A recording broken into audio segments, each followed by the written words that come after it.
Welcome back, ladies and gentlemen. Homeland Security. The Democrat Party has become famous for its contrived wars. The war on women, the war on minorities. The latest is the war on guns. One reason this country has not been invaded. What's the reason, Maury? Guns. Well, we know how to defend ourselves, and that goes all the way back to the French and Indian War and then the war against the British. When you have 300 million people, probably 200 million of them have firearms. It's going to be very difficult to break through. Well, not only that, though, it's a Second Amendment to the Constitution, the right to bear arms. Why fight something that's already scripted into our holy Constitution? Well, and that wasn't written for sport hunting either. It was written about militias against a federal government that became out of control. Well, it was also based on the very beginning. The original Tea Party was in Boston against the British. If we didn't have the guns, if we didn't have Paul Revere saying, the British are coming, he didn't say, let's say hello to them. He says, let's shoot at them when they come in. And the British finally gave up, when Cornwall surrendered. It's because we had more guns than he could handle. And that's basically the background of the United States, always ability to defend itself against its enemies. And, when these demagogues come out like Obama and Clinton and the rest of them, they always talk about, we need to take guns off the They never tell you that one of their proposals would have stopped any one of these mass shootings anyway. Well, not only that, though. The thing is, having spent most of my life in Chicago, it's a sad thing, but every night in the South Chicago, which is primarily black, they're killing each other. And I don't hear Obama ever say a word about that.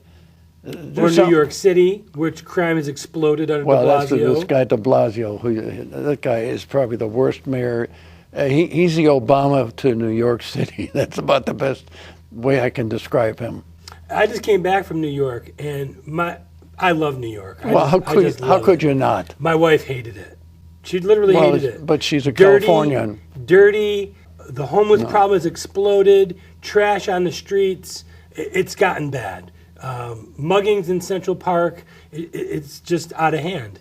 It has nothing to do with law-abiding citizens. Isn't it funny that every time that something happens, they want to take some of our freedom and some of our liberty away? Yeah, when Rudolph Giuliani was mayor, he really cleaned up that city. Yeah. You couldn't walk 5 feet without being attacked. And Chicago is going downhill very fast, too. It's a sad thing to say. Whenever you see proof over and over again that these people that are on the Democrat or liberal side of the equation, they either don't get it or there's something evil in them to want to take down the United States of America.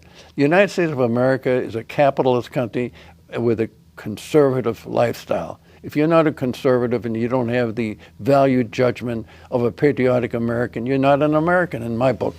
And this is why they want to take away the flag. They want to take away the songs and the history and 4th of July and the fireworks. And basically, you're right. They just take away everything that made America, America. Yes. But yet you notice that millions of people want to get in, but not that many people are trying to get out.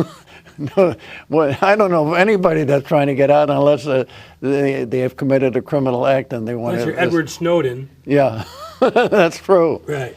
Now, the federal government has the fewest deportations in decades. Again, we just talked about that, trying to bolster the voting rolls. I mean, it does come down to votes. Oh, sure it is. So what do you make of the deportation situation, the lack of deportation, and the lack of law abiding by the law? That speaks for itself, the fact that you had what you just said, the basic leadership of the Democrat Party and the people that work with them and take advantage of, and especially the extremists like Obama, want to perpetuate the way they have hurt this country over the last 8 years.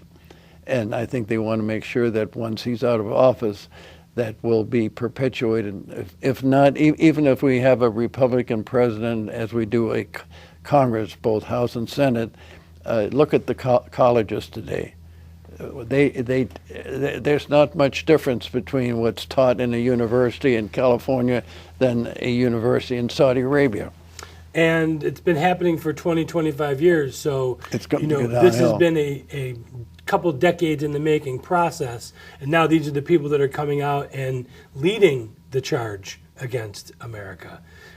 The fastest growing language in the United States. Yeah, you said Arabic. It's hard for me to believe that.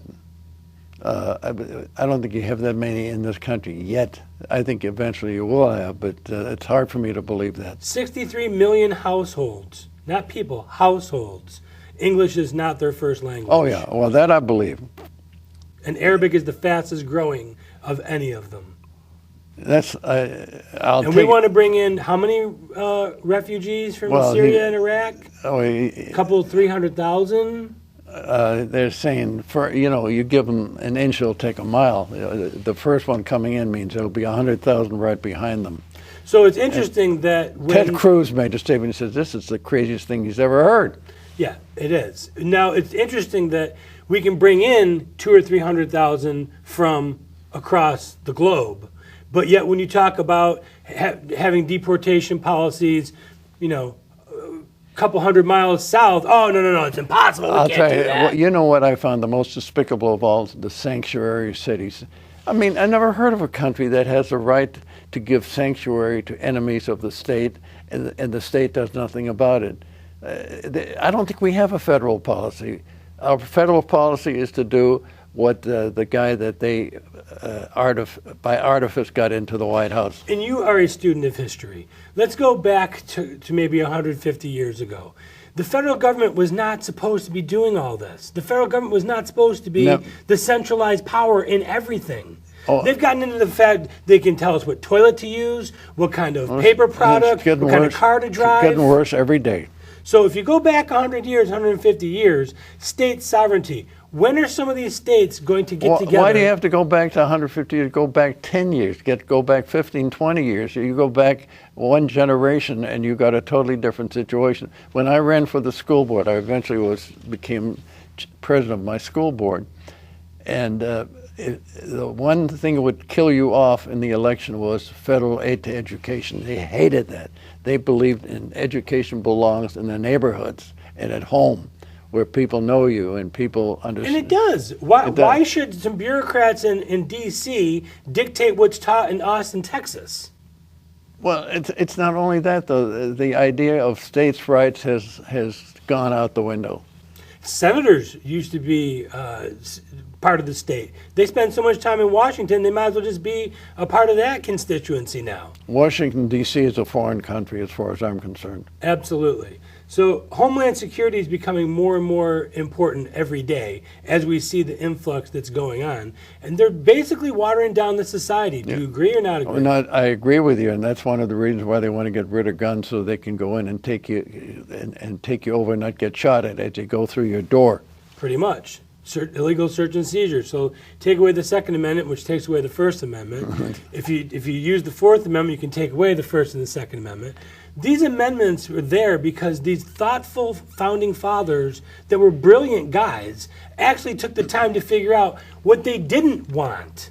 Because they came from England. You know what worries me the most? No matter, even if the Republicans win the presidential election and the House and the Senate, they'll still be inept, impossible to get things done, because they'll try to play the game the fair way, whereas the enemy will not play the fair way. They'll undercut you, just like the filibuster rule. Yeah, what killed Berner? Because he would not use the congressional right to fund legislation. He would just give them the money because he didn't want to be the one that took away and then maybe stop the government. Every time Obama wanted something, he said, if you don't fund me, I'm going to stop the government. Oh, and then they would feel they're going to lose their votes because they stopped the government. And you know what's interesting? Every Saturday and Sunday, the government is shut down.